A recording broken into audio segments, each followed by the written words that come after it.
Good afternoon. I would like to talk to you about why I am not interested in the CDP anymore. So, what is CDP? What does it stand for? The CDP stands for Chinese Democracy Party. It is a political party that I joined in 2023. I have participated in those events, demonstrations that are organized by this party for many times. I know the leaders and the majority of the party members, and I've seen it all.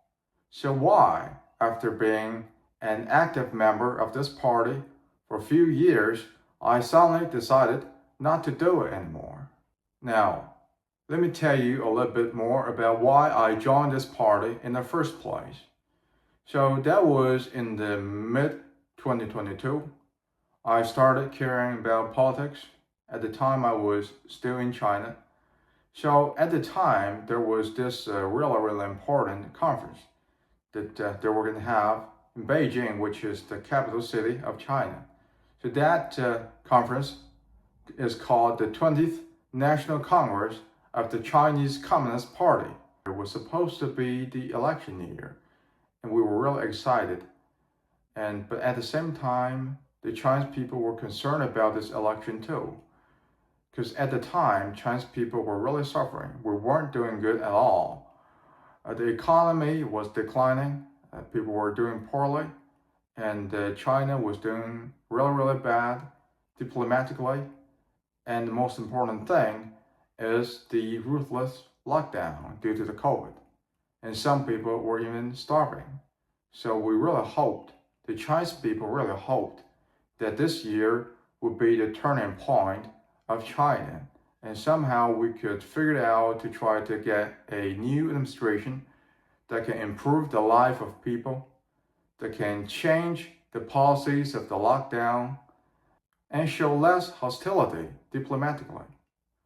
So that's our hope. We truly hoped that we can get a new administration. But why we were concerned?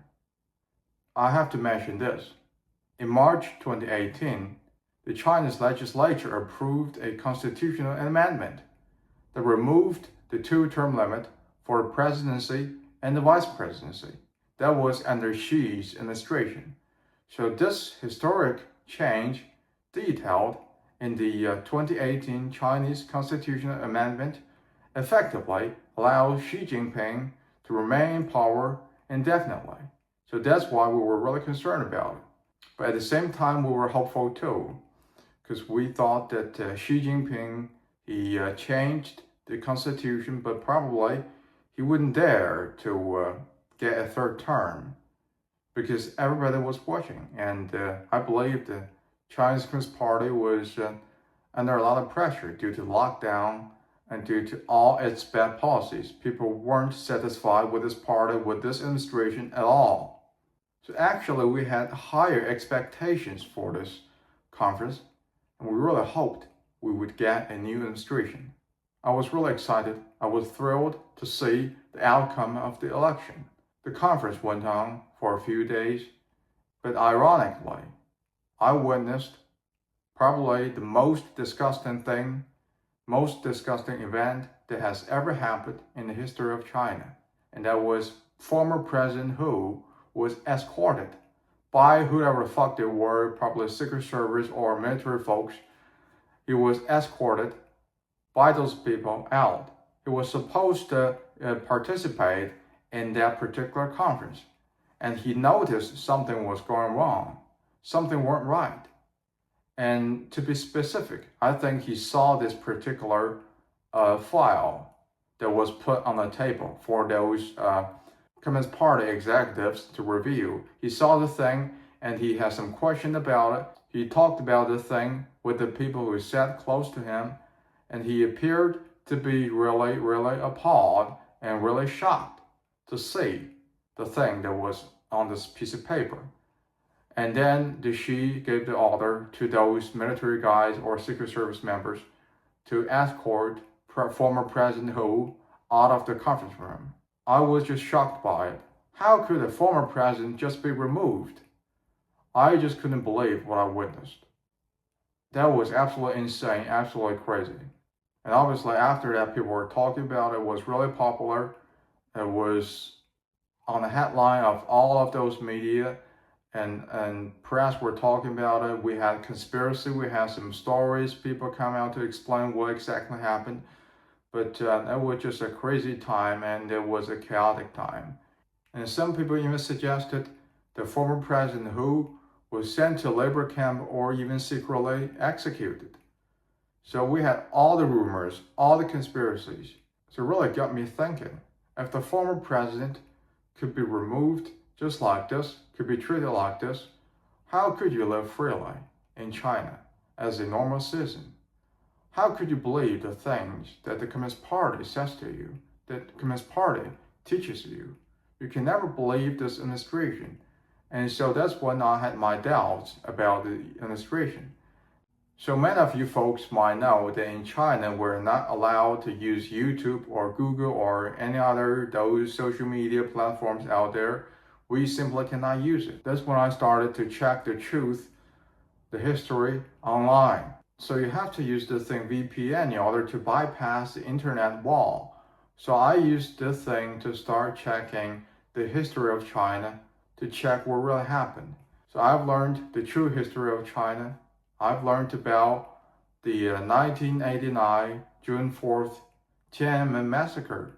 I've learned that in the World War II, the Chinese nationalists lost this war, lost the Civil War because of they felt bravely, so selflessly in World War II against Japanese invaders. Just because they felt, so they were hurt very much. They don't have too much power to defend themselves when the Civil War started. So what the Chinese Communist Party was doing during the World War II is they were hiding in the middle of China, in the middle of nowhere. And they weren't fighting against the Japanese at all because the main battlefield was in the northeast of China, and the Chinese Communist Party were hiding somewhere far away, 1,000 miles away from that place. So they weren't fighting and against the Japanese, and they were trying to recruit more soldiers. And so that's why when the nationalists won the war against the Japanese, so the Chinese Communist Party launched an attack to attack those nationalists and start a civil war. And obviously, the nationalist soldiers, they were exhausted. They lost their weapon, their soldier, and artillery and ammo, so forth, and because they fought so bravely against the Japanese invaders, and they realized they were exhausted. So that was the nationalists, they were at their weakest point. So the Chinese Communist Party, they decided to take advantage of this point, and they won the Civil War. They took the power. And the nationalists, they were forced to leave China mainland to go to Taiwan. I learned all of these by watching those videos on YouTube, by checking the stuff, the real news on Google. And I was really shocked. And I really started to think that the power of the Chinese Communist Party is not legitimate. And it completely changed my political views. So I felt this urgency to get out of China, to get out of this bubble, this ideological bubble that was created by the Communist Party, and to travel around to see the real world. So I applied a visa, and I came to study in the United Kingdom in the May of 2023.